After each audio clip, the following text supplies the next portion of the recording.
Alright, so this is going to be my review of Doctor Who, Wild Blue Yonder. We continue with the specials, and I gotta say, I'm rather enjoying these. I will say that, like, I think this one, in terms of, like, story, as well as, like, like, I do like it. I have been liking this, and I really hope the trilogy ends on a really good note. I really do hope the episode, which is funny enough called The Giggle, which that inspires so much terror, I say sarcastically, is like, that's how we're ending this trilogy, with an episode called The Giggle. That's what we're doing here? Okay, whatever. So, this episode basically has the Doctor and Donna thrown through space after Donna gets coffee on the TARDIS console, and it ends up at the beginning with Sir Isaac Newton.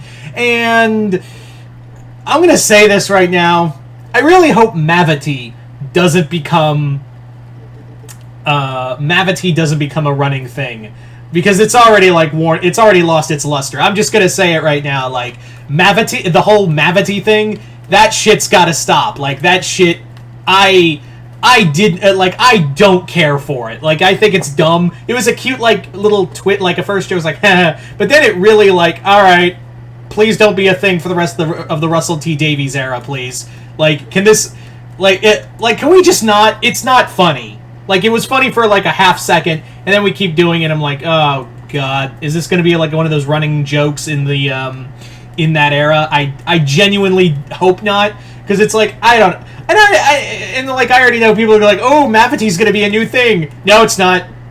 No, it's not. No, it's not.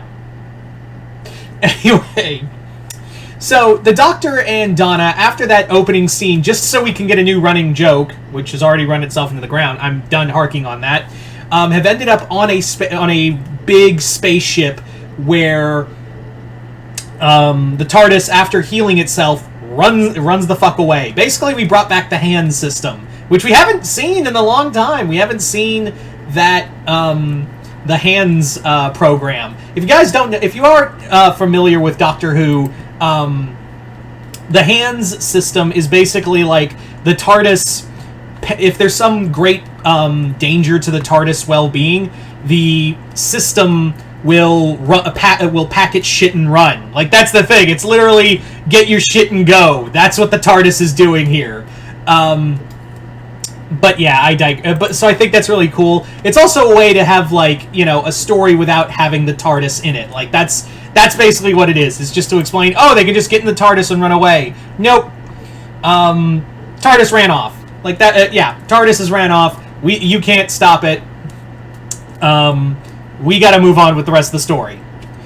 Anywho, so this story takes place on the edge of the universe. Like, we've seen this before. Like, we've seen it in audio dramas and a few comics, and I think they've done, like, an episode or two where it's on the edge of the universe. Hell, I think one of the David Tennant era's episodes involved the edge of the universe. I could be wrong, but I'm very certain it's been done before. But I do like that it's kind of like it's an expanse. Like, you've gone, like, I do love that kind of thought of, we've gone as far, mankind has reached, the civilizations have gone as far as the universe will take them, and now it's like it's like diving into the Mariana Trench, where it's it's scary and there's nothing but blackness, and you shouldn't be more worried about the darkness. It's more like what's in the darkness, and what's in the darkness is probably one of the a new foe, like a new creature that we encounter.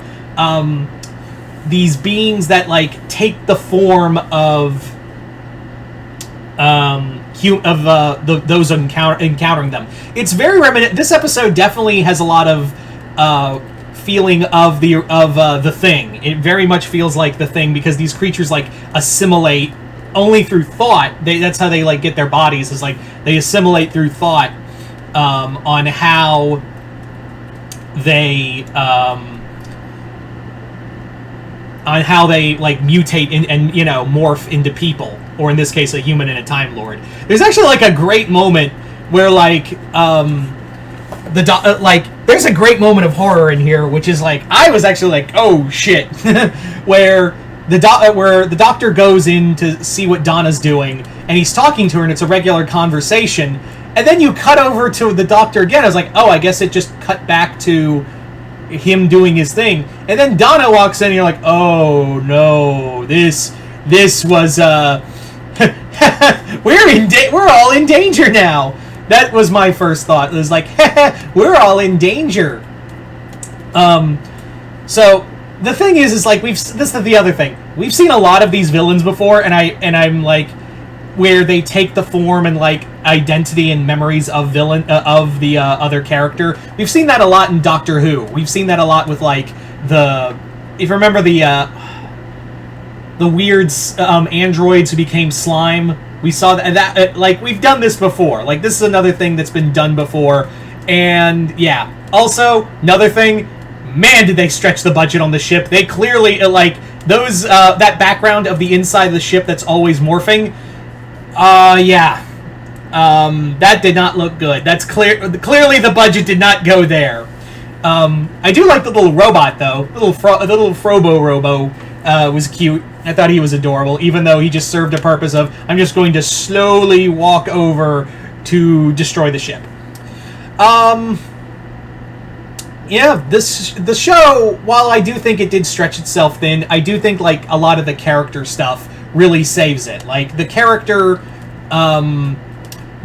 arc stuff really does save this episode, especially like the stuff between the Doctor and Donna, or the fake Doctor and Donna, those little character moments between the two.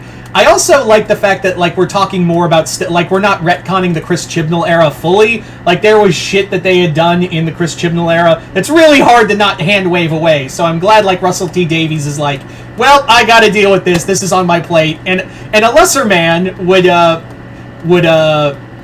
this under the bus, but not me. I'm Russell goddamn T Davies.